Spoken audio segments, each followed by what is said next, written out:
following our clubs in Europe on a Scottish Football Zone special. There we go. We're back for another Thursday night, a very disappointing Thursday night in Europe. And again, I don't know how many times we've got to say it. Yeah, another embarrassing night for Scottish football, you would say. Final score, just came in from Celtic Park, Celtic 3, Roma 0. The other game finished Ferencváros 2, Rangers 1, and Aberdeen got beat 1-0 in the Conference League. Yep, so another counselling session I think we're going to have tonight, Alex, after watching the games tonight. Get your comments coming in, and we will hopefully be healed together in some kind of ways to say. Maybe not that one. Alex, how would you sum up a very disappointing night again? I think the phrase you used there, embarrassing, would be a good way to put it. I mean, I think you could exclude Aberdeen from that because Strasbourg are a very good side. And if you look at the balances of finances and disparities between the two sides, I think Aberdeen were, made a go of it. However, for Rangers and Celtic, very, very poor nights for the both of them. Really just not a great night. I'm sure we'll get into sort of the intricacies of the games, but yeah, I think the way you put it earlier, Michael, embarrassing, sums it up perfectly for Scottish football this evening. Yeah, I mean, at this stage, Aberdeen's out, Rangers is out as well, you would say, and Celtic is out. Late enough, they've still got an outside chance, but very, very slim to go through. But I mean, give it look good for the old coefficient and did it look good for Scottish football. But never mind, we're going to the World Cup. Yeah. I mean, for Scottish football fans, that's the hope you can latch on to at the moment. Because very, very poor from the sides tonight. On the Rangers, if we start on the Rangers game, it was an abysmal watch. It wasn't a great football match as a whole either. You could say. I don't think any team was particularly very good. Obviously, Ferencváros got the win. But it was just a poor watch, to be honest, Michael. I mean, Rangers had nothing going forward, really, apart from obviously they scored the opening goal. But other than that, there was nothing to look at. No presence in the middle of the park. And, get onto the defence a bit later. But, oh, my God. I must admit, hold my hands up and say maybe the Rangers defender, I was a bit late to the party. I came in with 20 minutes gone and the time got on, and I thought, well, this is not much of a game. There was no atmosphere in the game whatsoever. It felt like a pre-season game. Both sides weren't up and at it. But enough, Rangers kind of like defended well in parts of that kind of like first half. Well, speaking about Mirovski, got another goal for Rangers. You know how I feel about him, Alex. I think he should be getting the game every week for Rangers. But anyway, we'll go on to that in a minute. But so I mean, Rangers went into the League 1-0, and you're thinking, yeah, okay. But they got beat 2-1. Same old. Yeah. I thought Rangers got the leader. I thought, right, just hold on to it. Maybe try and get another, but hold on to it because I think Ferencváros were the better of the two teams. They created more chances over the course of the evening. They probably should have been 1-0 up in the first 5 minutes. a shot dragged wide after some really poor defending. And yeah, it was a nice finish from Miovski after a wee bit of, it actually came from Rangers nearly losing the ball at the back. But yeah, nice finish from Miovski to give Rangers the lead. And yeah, at that point, I'm thinking, hold on, because, up to that point, we hadn't seen anything promising from Rangers at all in the attacking areas. And I think that continued throughout the match. Yeah, no, and second half, obviously, Fenerbahce kind of run it 2-1 winners, but there wasn't a lot to write home about in the game. It wasn't a very kind of end-to-end kind of game of football. And but yeah, that's becoming Miovski now, because obviously he's a sure now to start for Rangers, but it took him a bit of time when the thing for Rangers could really get a game. Yeah, I mean, I think it's been a confidence thing for Miovski, because you can, obviously from his time at Aberdeen, you can see he's a quality player. And it has been a confidence thing. His movement's very good. His link-up play is very good. He's not so good when he's got the ball at his feet like himself, and he needs to try and create something. But that is a positive you can take from tonight. He scored again after scoring a brace at the weekend. That's 3 goals in the last 2 games now for him. And hopefully that will be the boost, because Rangers have been crying out for a goal scorer all season. A statistic, I think, before the Kilmarnock game, I think on Saturday, Rangers had scored 19 goals in the league. By the same point, I can't remember the exact season, but it was obviously in the 90s. By the same point of this season in the 90s, Marco Negri had scored 25 league goals.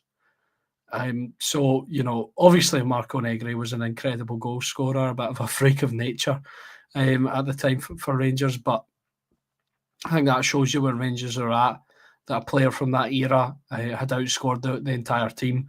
And, Rangers desperately needed a goal scorer. So hopefully Miovski can build on that and keep putting in the goals. And Michael, I'd agree with you. I'd say he is the cemented starting striker now for Rangers after, time after under Danny Rose sort of reign, trying out Chermiti, trying out Danilo.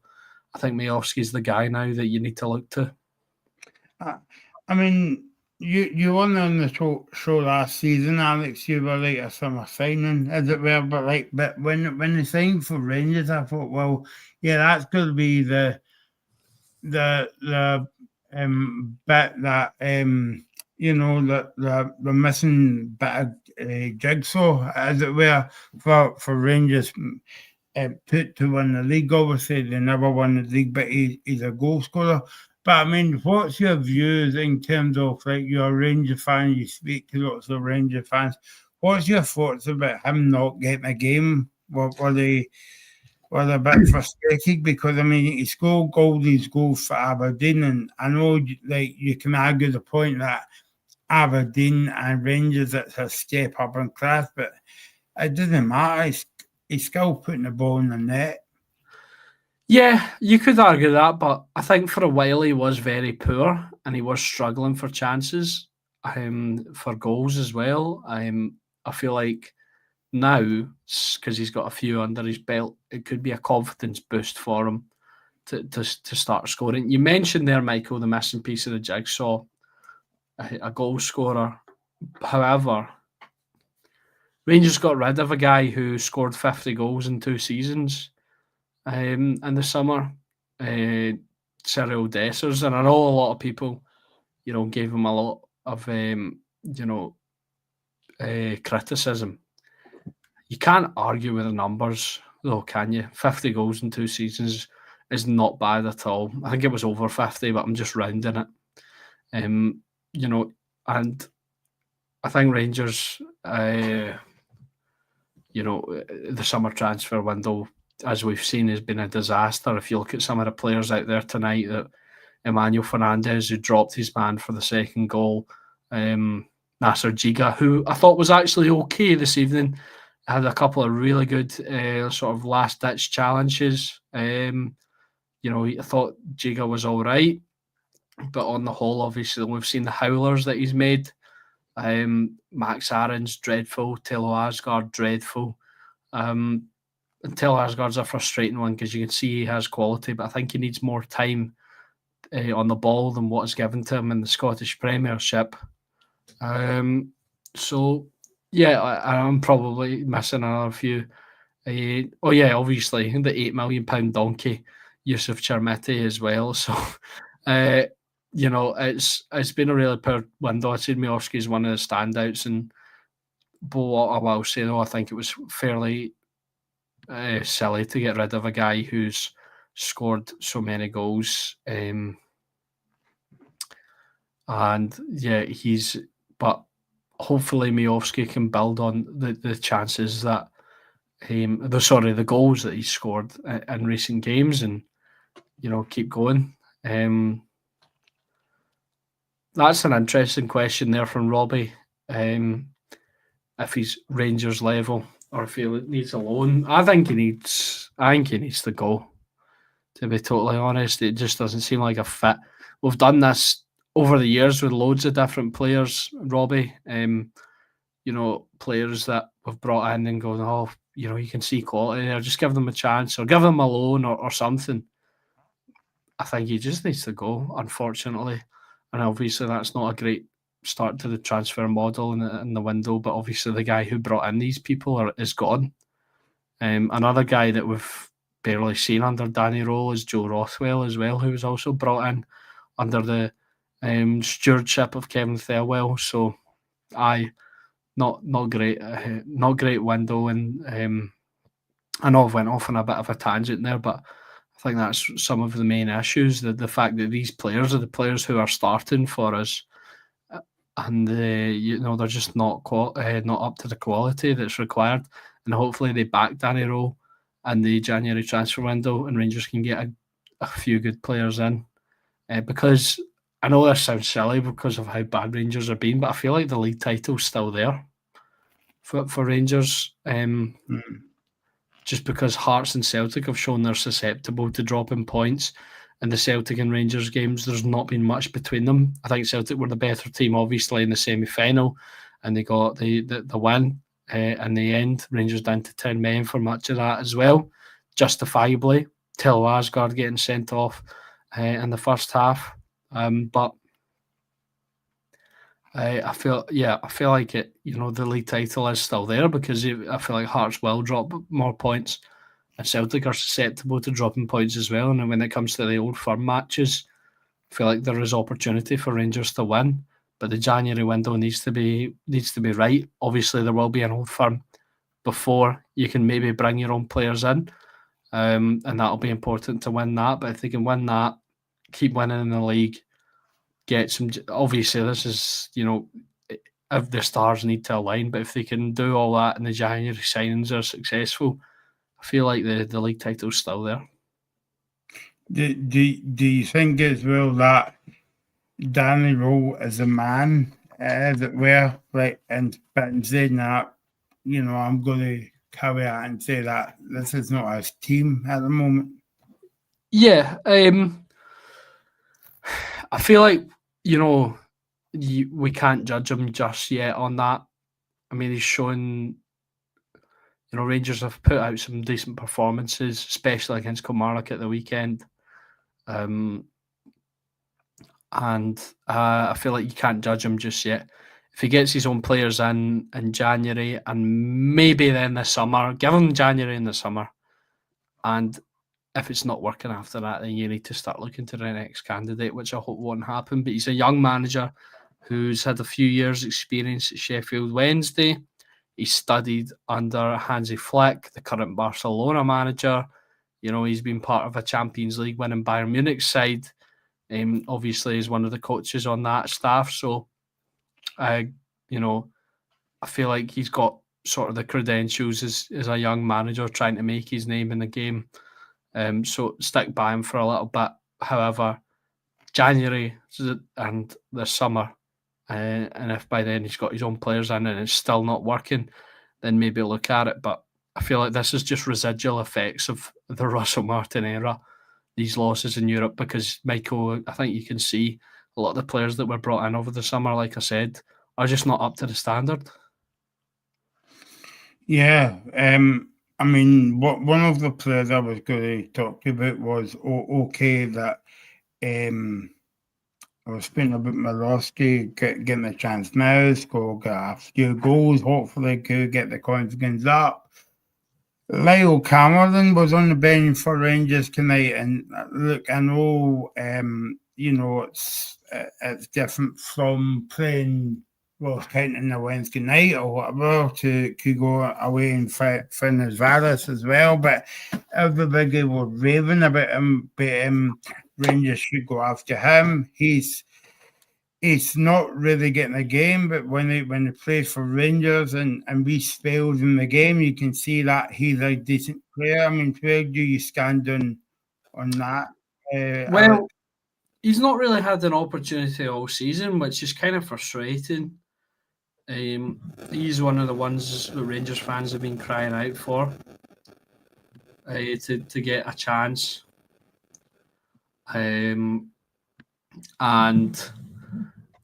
it's, you can see why, because, a lot of, obviously you lean towards trying to bring in young Scottish players and making, having them, in the side. And if you look at, I'm just pulling up his statistics, he had 25 goals and assists for Dundee last season and 41 appearances. So it feels silly not to, give him opportunities. He's one that Rangers, like I said, Rangers fans have been crying out for. And you see players like Tello Asgard getting given these opportunities, and you're thinking, how bad must Lyle Cameron be in training? You think the same about Clinton Enciala as well. How bad must Clinton Enciala be in training to have like Nasser Giga and Emmanuel Fernandez, either one of them playing over him? Because last season, I think apart from a really poor game against Kilmarnock, where he got hooked in the first half, I think that was Barry Ferguson's first game in charge, Clinton Enciala has been very good for Rangers. I feel like he hasn't really put a foot wrong. So, but yeah, Lyle Cameron's one that I would like to be seen given an opportunity. Obviously, I think he's had a couple of injury problems this season. There might be something behind the scenes we're not privy to. But if there's nothing wrong with him, I don't see why you can't give him the chance. There you go, just to update you on the scores. I don't know if that's a wind you up in the chat, but I'll give you anyway because I'm a nice guy. Disappointing night. Starting with Ferencváros 2, Rangers 1.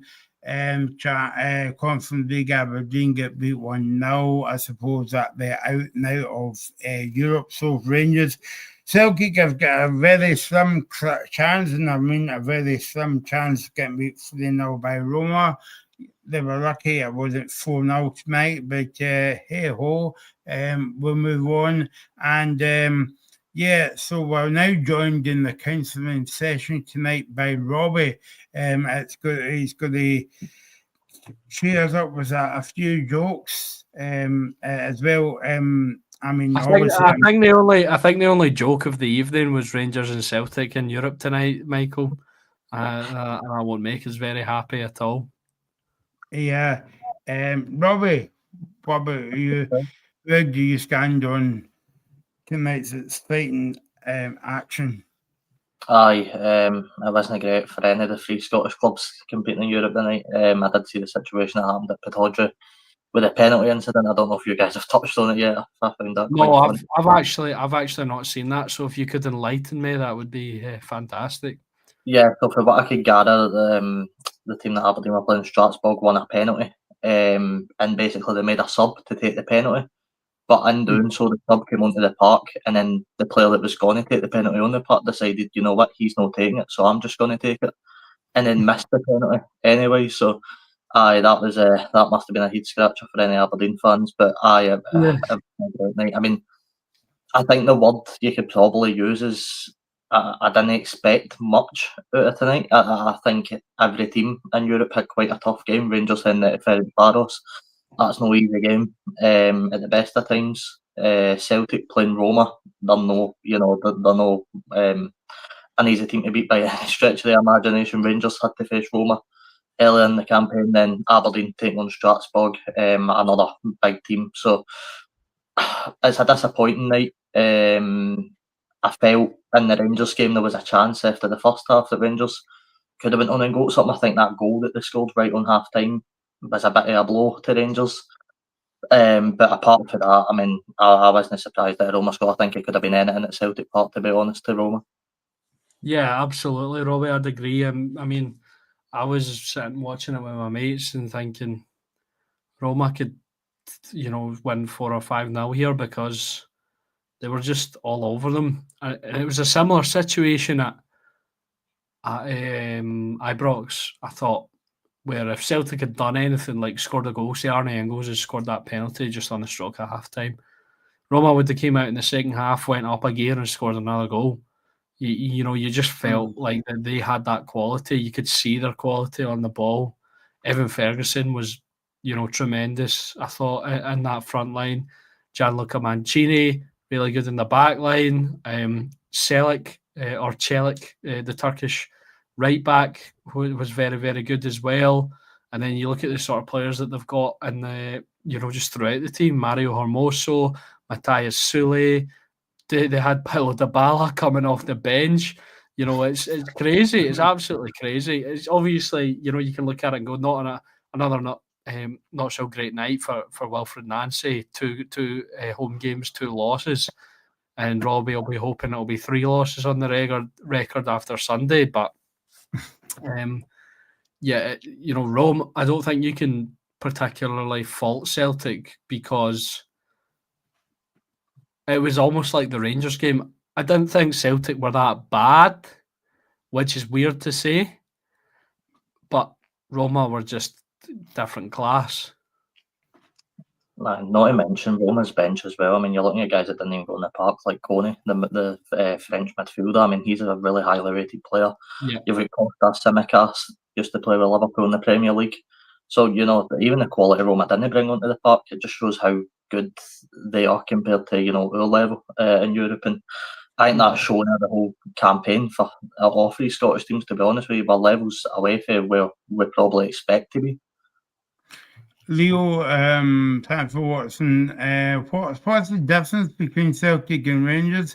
Rangers only get beat 2-0. I don't think so. They get beat 2-1 tonight. As well. I think he was talking about the Roma match a few weeks ago. I mean, that's not that's not how football works, though. You know what I mean? That's how sometimes you'd like to think it works, but that's not how it works. They still get beat. Yeah, but any team you come up against, you're like, it's different styles, different players. Roma are in better form than when they played Rangers. So there's so many different factors going into that. Paulo Dybala was injured. Obviously, he came off the bench tonight. Evan Ferguson was injured as well. So there is different factors coming into that. However, I'll address the question. I don't think there's much difference between Celtic and Rangers right now in terms of quality and the form. Rangers are on a 10-game unbeaten streak in the Premiership, the longest in the Premiership, which doesn't feel like it is at all because I think there's a few draws in there. But and obviously Celtic lost their last game, but they obviously are still competing with Hearts for that top of the table spot.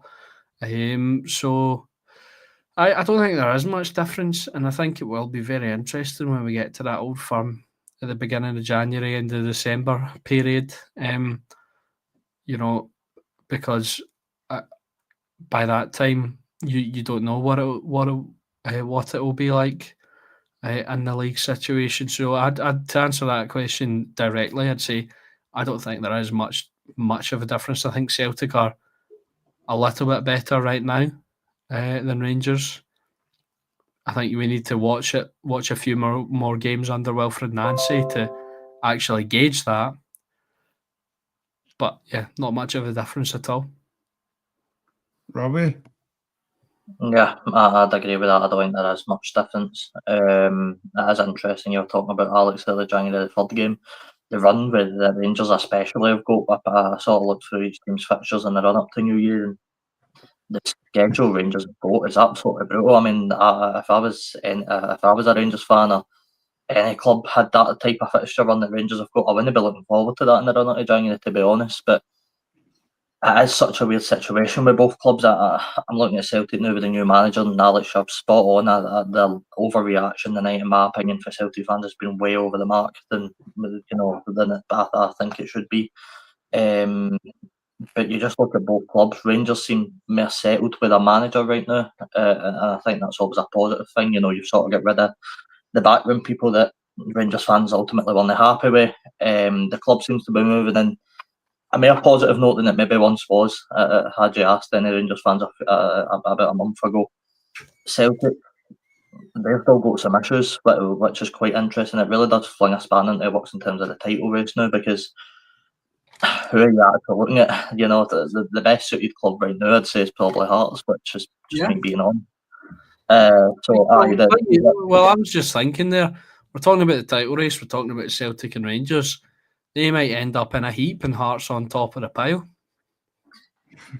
I mean, look, you're forgetting about Motherwell that are in there as well. And look, that again, I've said this a few times. I'm not trying to say Motherwell are going to go in and win the league under Jens and all that stuff. I don't think they'll be anywhere near it. But, they are in there and they are underdogs at the end of the day. They're in there, they're playing good stuff. They're not really getting picked up by the media at all as much as Hearts are, of course, because Hearts are tapped. So that's another team that are in contention to be in around that area. So it'll be interesting to see what happens come sort of January and then towards the end of the season as well.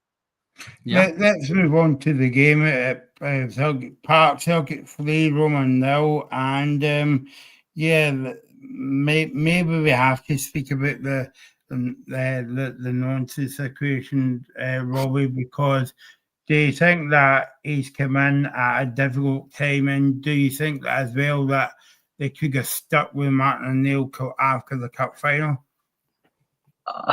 I think in retrospect, every Celtic fan right now would have loved it if Martin O'Neill was still in the dugout. I think, I mean, look, we'll never know if results would have went different. For all we know, Martin O'Neill could have lost these two games, and they're in the exact same situation that they are right now. I mean, Celtic weren't playing like world beaters under O'Neill. I think people forget that. They were getting wins. That's what they needed at the time. Yeah.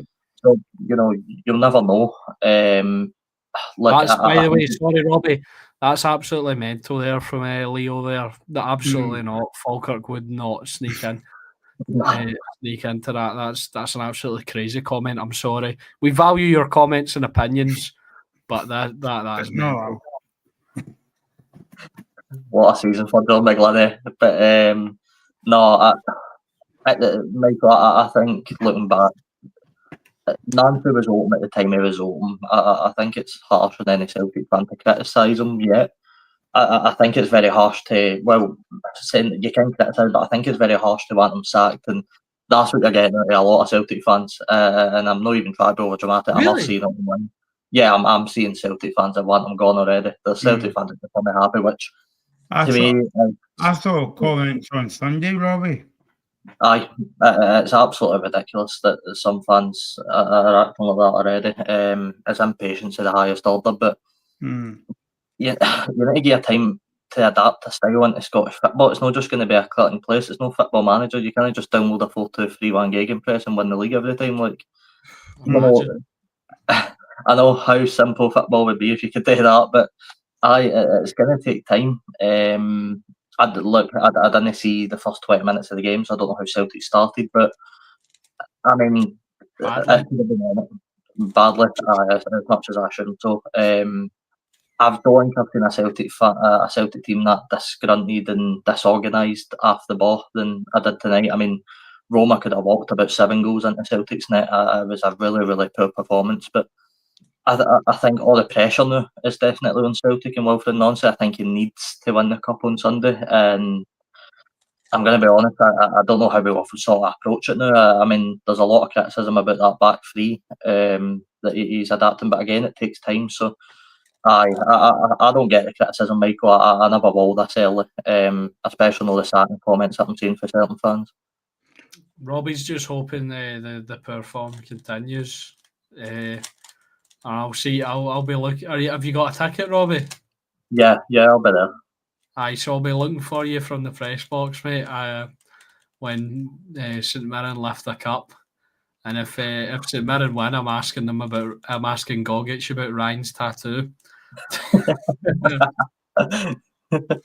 Don't know if you've seen, but our good friend of ours, Ryan Niven, pitch and patter, actually has an Alex Gogic tattoo on his calf. You know, have you heard the other deal as well? If St Mirren win the cup on Sunday, he's getting another tattoo in his other leg. So I did not hear about that. No, right. I think it's a Robinson tattoo this time on his other leg. All right, I'm just so happy you said good leg there, Robbie. As well. I know it's 10:30 at night and stuff like that, you know what I mean? But but Alex, I mean, obviously we'll talk about the non kind of game in a minute, but I mean, how do you go from winning 5 games out of 5, and one of them was in the Europa Cup away to Feyenoord, to getting beat off of Hearts on Sunday and getting beat tonight? And listen, I mean, I think a lot of people knew Celtic were going to be up against it tonight, but I mean, on Sunday, I know that we always talk about, it doesn't matter how much the possession you had, but I thought Celtic played well for the first 20-25 minutes on Sunday, and then the roof came off. Yeah, well, I'd agree with that. I think Celtic did have opportunities and they were good. You could see what Wilfred Nancy was trying to do. I think I'd agree with Robbie in saying people reacting so quickly is silly. Don't write him off just yet. Because it's 2 very tough games to come into. There's been a lot of criticism about him coming in and, changing the formation and trying to adapt his style so quickly. Which, maybe is the root issue of his problems. However, what I would counter to that is, what would you expect him to come in and not play his style? Get the growing pains out of the way quickly. Hopefully, for Celtic fans, it doesn't negatively impact them in the cup final. But get the growing pains out of the way quickly, get the players used to it, and then, see what happens. Because if they lose maybe if they lose on Sunday, it will be, painful. But Celtic, they can live without it. Live without the League Cup. The league is obviously the main trophy that they're all looking for. And the Scottish Cup as well, obviously. But the league is the main one. But if they can, if they can get these issues out of the way with Nancy bringing in his own style so quickly, and then if they can turn that into amazing football and they're winning every other week, no one will remember this. So yeah, that's what I'd say. Do you expect him to come in and keep playing the way Martin O'Neill was playing, just to get to play, and then starting to integrate it slowly? How do you integrate a 3-back with wing backs slowly? I reckon you just need to jump in at the deep end.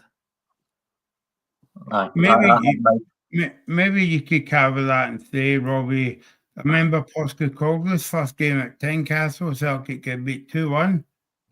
Michelangelo's his first 3 away games as Celtic manager with a full pre-season behind him. So, Alex hit the nail on the head. I couldn't have said it any better.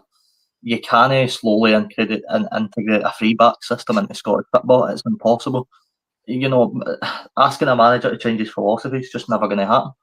Think Jose Mourinho's going to switch from club to club and go, nah, I'll change that. I'll just completely rip up what I've been doing for years. I'll rip up what I won with the Champions League and go again. No, it never happens because managers stick by their philosophy. They believe in what they do. It's worked for Nancy. We've seen it. We know. We've spoken to people over the other side of the pond that's, say he's won manager of the year. He's got to finals, he's won cups. He's clearly backed himself as a good manager. This can come. We're still very, very early into the Nancy era for Celtic. So It is all about patience. And look, Alex, you're right. If they lose on Sunday, I'd imagine for the Celtic fans there will be a lot of outrage after the game, and they Yeah, will be really angry. But at the end of the day, they could go and win 15 games in a row after Sunday. They could win on Sunday and then go on a 15-game unbeaten run. We just don't know. So it's all about giving them time. So Yeah. let's talk about the game tonight. It was a brilliant own goal by Scales from the corner kick, and that's a bit concerning if you're a Celtic fan, Alex, because Fleahead on Sunday against Hearts, McNiff scored a magnificent goal there. I don't know if you saw what I did there. And Scales scored a brilliant own goal tonight, but it's a concern because that's been an issue for Celtic for many years, corner kicks. Yeah, you could look at that and go, well, Fernandes come in and we've conceded 2 goals from a corner in 2 games. But I would caveat that and go, if you've looked at any of Roma throughout the season, set pieces is one of their specialties. They scored one against Rangers. They've done it in the Serie A countless times. Obviously, Scales puts it in his own net, but that's because he's got Gianluca Mancini. He's back. Mancini as well, by the way, who loves to go into the front line. That's a very interesting thing that I picked up on in the Rangers game, and he did it again tonight. Whenever Roma have the ball, Mancini darts into the front line, darts out wide, creating problems. And you could look at it and go, that's really concerning. If they concede off a corner on Sunday, you could start go, all right, okay. But I don't think you should put too much stock into it. I think my overwhelming thought from this evening, before we go into individually the goals and stuff like that is, like I said earlier, Celtic weren't bad. Roma are just a different level of class. Aye, I mean, Alex, I think your point of set piece is spot on. But what I would say is, if they concede on Sunday, it will become a problem real quick. I think they're finding probably 10 of the 12 teams in the top flight utilise set pieces as much as possible. It is very much, if you can get set pieces spot on, you can hurt any team. And with the way I watched it on Sunday, Celtic could have probably conceded a few more for set pieces had Hearts had the chances in the game. And I know for a fact Robinson's going to set up that way on Sunday as well. He's going to be trying to get as many balls into that box as possible. And I'm not going to lie to you, I'd take another Scales home goal if it meant winning the cup on Sunday.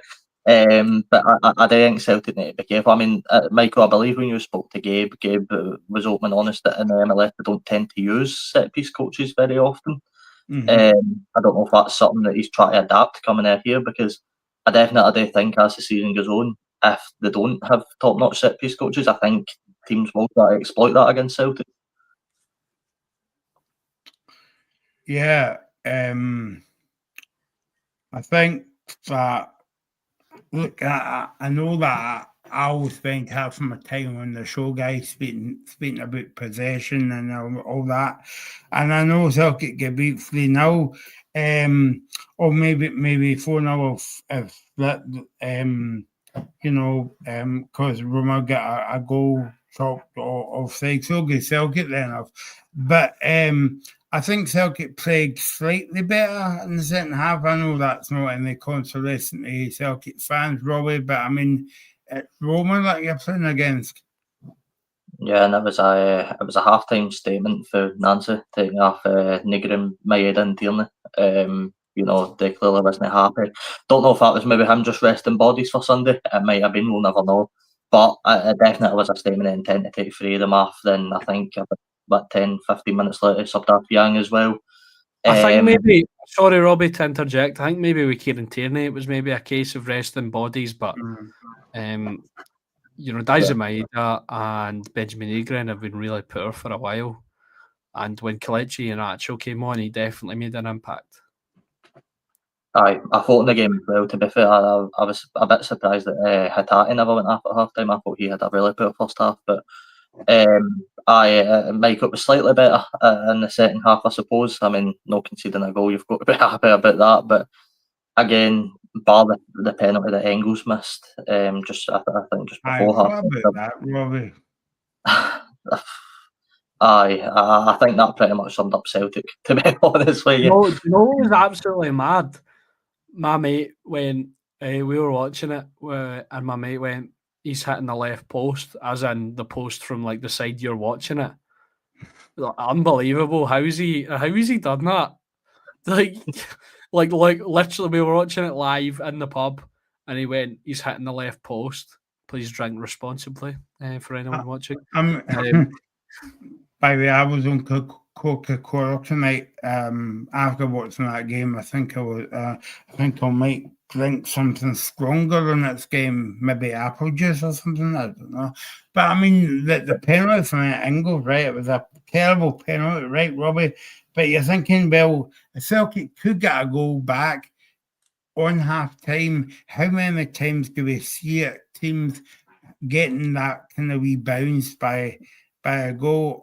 Okay, it's still 2 goals of a difference, but I mean that's going to give them a bit of a lift going into half time, and Ingles just hit the post. I mean, I'll give you a lift, but I think Alex said it earlier. I mean, that Roma team were capable of just turning it on the gear 2 and going up and scoring another 2 or 3. So, you know, that might have not worked it in Celtic's favour in the end. But it wasn't a great penalty. But I wanted to ask you guys about a player, because it's a guy I'm seeing, Kasper Schmeichel. I've never seen a goalkeeper try to deflect so much of the blame in my life. Any time something goes wrong at Celtic's backline or he does something wrong, he's instantly on the player's back. He's done that for a while. Anytime he gives away the ball, he always screams at everybody else. I've noticed that a few times this season. Red Star Belgrade, first game of the Europa League, I've noticed them doing it. I've noticed them doing it against teams in Scotland as well. Against Rangers last season, he nearly gave away a chance in that 3-2 game at Parkhead. He gave it away to Czerny, who should have scored, and then he was screaming at his defence as well. Kasper Schmeichel is really bad from playing it out the back. And I don't know how anyone else has not clocked onto it for a while, and then he always whines and moans at everybody else around him. I've been trying to convince Ethan of this for a while, and I don't know if he was like sticking his head in the sand. And then after the next couple of games, Schmeichel made a few mistakes, and he was kind of like, you might be right. And I'm like, yeah, I know I'm right, because you know when it's not your own team, you notice things, because when it's your own team, you criticise certain things that maybe other people wouldn't notice, but you maybe sweep under the rug that things that other people have noticed from the outside. And yeah, Schmeichel, I think he's dreadful from playing out from the back. He's very slow. He's giving away opportunities time and time again. And yeah, he does blame his backline, Robbie. You're absolutely right. When it's him that's making mistakes, playing it into dangerous areas, playing it to players with 3 guys at their back. It's just not taking accountability. I was stunned when I seen it a few times, and I'm just thinking, like, that's meant to be the big experienced guy in the squad. He's the guy that's Premier League winner. Aye, Premier League winner. He's been everywhere. The Danish national team is regular. This is a guy that teams are meant to rely on, and I couldn't imagine how the defence feel about him sometimes, to be honest with you. Never mind fans sitting watching him in the house. Do you think that the team's getting a bit confused, Alex, in terms of like they've had 3 managers now and 3 different styles in terms of Roger or Neil and Nancy coming in? I don't know if you could say confused, but maybe it would be different to adapt to certain styles. But if anyone's played football, though, obviously it's different at like Sunday league level, but you try different things and you sort of just do what your manager tells you to do to the best of your ability. But you do find it difficult. Sometimes you do get put in certain positions or certain formations that you struggle to play in.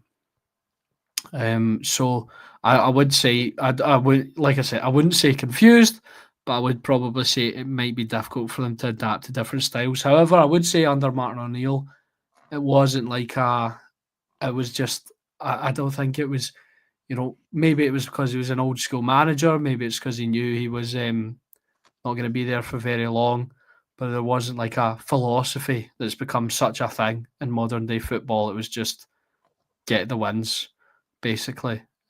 So, maybe they enjoyed that sort of period, and then Wilfred Nancy's come in. He's basically playing like a 3-4-3, you could call it. You know, the wing backs are so high. So yeah, it's it might be difficult to adapt to such a radical formation, especially as well, like in the league. I mean, obviously Barry Ferguson did it, but he did switch to fours at points. But it is very odd to see a Celtic or Rangers team playing with 3 centre backs.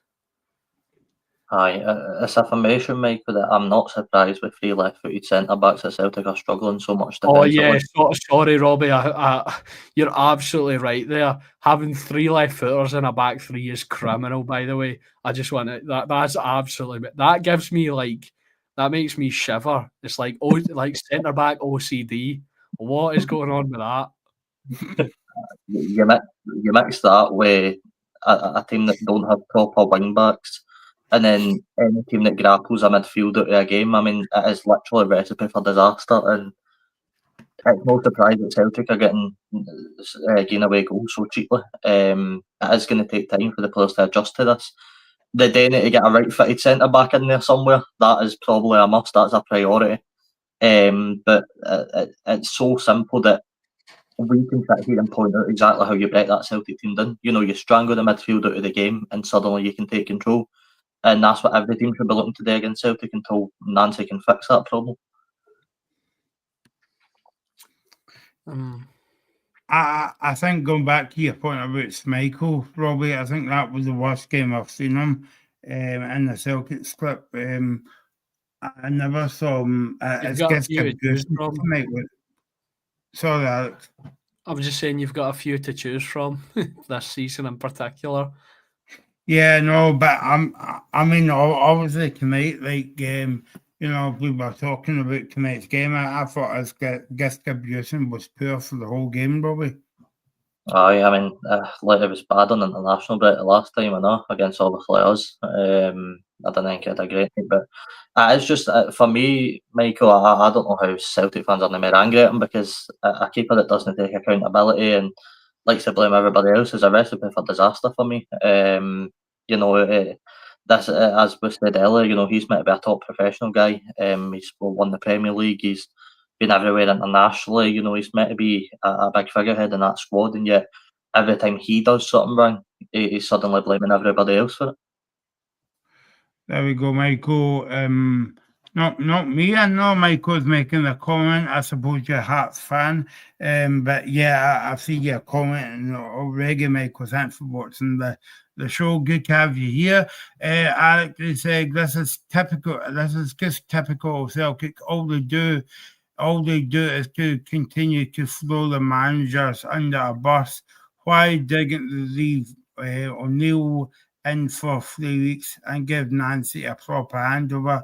And then maybe you could possibly say, why did they not give Nancy the job before the international break, so that he had time to work with the team? But I suppose it comes back to visas and all that kind of stuff. Yeah, well, I just think this is the timing that the negotiations fell. You know, because you know, obviously they were trying to work to get him in. He was meant to be coming in a few times, but then once you bring him in and, you know, sign him up, you can't say to him, "Going to wait for a few weeks and we'll, you know, give you the job then," when Martin O'Neill, because, and even if they had contacted him and then gone back to him in a few weeks, you know, circumstances might change. He might not, you know, be interested. So it's just the way it's worked out. Because, you know, if they tried to bring him in and said, "We're going to put you on the back burner for a few weeks so Martin O'Neill can stay in charge for 3 weeks because we're not confident in you that you can, you know, take us into the January window and win a cup," he would have told them to get to. You know, so, you know, I just think it's the way the negotiations have felt. All these people speculating about, we should have waited, we should have brought him in earlier. It's just the way it works. Imagine a garage going to take on 5 motors, right? And you've got a mechanic lined up to join, but you go, "Nah, you know what, we don't think you're good enough to go and fix these cars, so we're just going to put you in the back for 2 weeks and then bring you in." It's not how it works. You know, Nancy clearly backs himself as a good manager, and you're right, it's all about when the deal get done, and the deals for Celtic fans in their eyes, unfortunately, get done in the week of probably the biggest week of the season. So, you know, you just can't complain at that type of stuff. It's as simple as when the deal get done, and now he's in the door. And then I don't, you know, also as well, sorry, that comment from Mike there about O'Neill acting as a consultant. That would be a statement from the Celtic board saying we're not confident in our new manager. Also, the fact O'Neill probably didn't want to be in the Celtic job any longer, for being brutally honest. As much as he loved his time at Celtic, he was very open and honest that he didn't want it to be a long time. I mean, but we're building off Mike. Well, he's 73. I know. I do think this is part of, you know, it smells of Stephen Gerrard, you know, coming back to Rangers if rumours were clear. I think, Robbie, why Martin O'Neill came back was because to appease the fans. Well, that's ultimately it. You know, Alex said he's 73. The guy was on TalkSport 2 days before saying Hearts were going to win the league. I don't even think in his mind he thought he was going to be Celtic manager. So, look, they acted in a state of urgency. I told you guys after the defeat at Tynecastle that I think had Celtic won that game and Rodgers is still left, I think they would have just appointed Sean Maloney and his manager at that point. But the only reason Martin gets big was because, you know, they had to make the fans happy. If Celtic had lost at Tynecastle and Celtic had appointed Sean Maloney by himself, they probably would have been uproared at Celtic Park. So I think that was an appointment that made sense to try and keep the Celtic fans on side for a while. It worked, thankfully, for Celtic fans. And now they just need to accept that it's going to take time for Nancy to adapt. Talking about the guy Ferguson from Roma tonight, I thought it was brilliant, Alex, and he would enjoy the goals because he's a Celtic fan as well. Sorry, mate, I totally zoned out there. What did you say?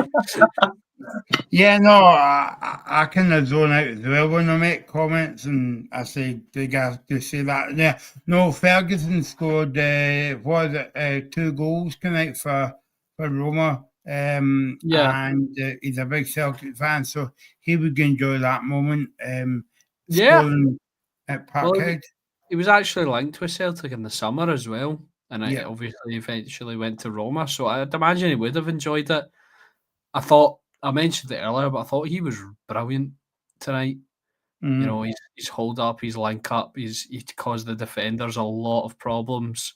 Obviously, his finishing was good as well to get the goals, but yeah, big that you know, that would be a big moment for anyone. I mean, you know, if you can't play for your boyhood club, I suppose the next best thing would be scoring against them.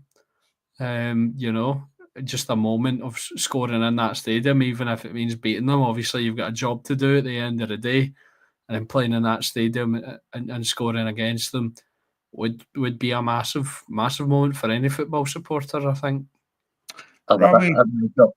Sorry, just on that, there's a bit of office at my team that can't wait to score into Celtic this weekend. Yeah, mark it up. But talk to me about Bernardo, Robbie, right, because he's had a stop-start career at Celtic because they didn't really have a looking by Rodgers. He's come on a few times maybe this season. I can't remember the number offhand. Come on, and he got the whole of the second half tonight. You know, like, are you a Bernardo fan? I don't really know, Michael. I just think he's one of these guys. It's kind of like I remember earlier Alex was speaking about Asgard, and I kind of look at Bernardo in the same aspect. I think Bernardo, you know, I think he's only about 23, so maybe he does have a space in at Celtic one day. I think, though, you're looking, you know, as the Celtic fans talking about the clear out, the rebuild that needs to happen. With Celtic, is he going to be one of the guys that survives? I'm not too sure. But, you know, you've got a guy in there, like Luke McKowen, never got on the park. You know, Rangers have one of them. I forgot to bring it up earlier when you were talking about it, Alex. But, I mean, Lyle Cannon's one of the guys where you're looking at how McKowen was in the final spot a few weeks of O'Neill's tenure. You're looking at a guy like McKowen and Lyle Cameron and gone, why can both of the guys not break into the Celtic team? I think they're two promising players that can show they've got a lot of ability. I think McCowan's already shown that. I'd be interested to see how Lyle Cameron would sort of getting regular minutes at Rangers, but I do think I think we'll see how it goes. I mean, Bernardo could come into a lineup. I mean, we don't know what the lineup's going to be on Sunday, Michael, for Celtic. So Bernardo could start on Sunday for all we know, and have a really good game, and then suddenly he's found his spot. It's funny, Robbie, because me and Alex were talking about that before we came on about Lyle Cameron and a bit like Mazowski. I'm surprised how he's not got a lot of game time. Alex? Yeah.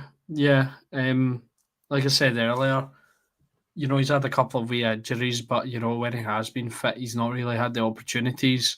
And I think it was 25 goal involvements across all competitions last season for Dundee. That's no joke. That's better than a lot of the players in the Celtic and Rangers squad would have by the end of this season. So, why not give him the opportunity? I think as well, I noticed we're almost at our hour now. We haven't really talked about Aberdeen at all. So, obviously Aberdeen lost 1-0 to Strasbourg. I didn't see the game, so I can't really comment on them. But I think that's them out of the Conference League now. Yeah. Unfortunately, a very good side they came up against. I don't think you can fault them because they had a hard draw, and apart from the game against AEK Athens where they got absolutely hammered, they gave a good go of every single game. So I think they're, despite the results, they're maybe the team we can look to in Europe this season and be proud of. And you've got to say as well, the Strasbourg coach Liam Rosignol gave one of probably the best pre-match interviews I've ever seen, talking about how much he loved the club and Sir Alex Ferguson. I thought that was brilliant to hear. He clearly enjoyed himself playing against Aberdeen, but Aberdeen did get a good go of themselves, to be fair. It probably looked like a point, let's be honest. We were talking early in the season when Aberdeen were in that absolute water run. I think it was about 10, 11 games they went without a win, and we were sort of saying, all right, well, you can sort of see how the rest of this Europa League campaign, the Conference League, campaign is going to go, but they've kind of flipped it around and gave it a really good account of themselves. There you go. Good account of themselves, but they're still out of Europe as well. Disappointing night. Rubbing salt in the wind. Yeah. Well done, Robbie, for setting me up there, mate. That's good. We'll be back tomorrow with the big League Cup final preview. Where we will have an interview with St Mirren chairman John Edom, and we will have Tony Haggerty on from the Celtic Way talking about the game as well. So join us at 5 o'clock. Don't forget to subscribe, like and subscribe to the channel. It is the Scottish Football Zone. Thanks to Alex, thanks to Robbie for being here tonight for this the 11th of December counselling session. We might do it in the new year. I'm not actually sure. But so join us tomorrow live at 5 to look forward to the League Cup final and the Premiership games this weekend. Following our clubs in Europe on a Scottish Football Zone special.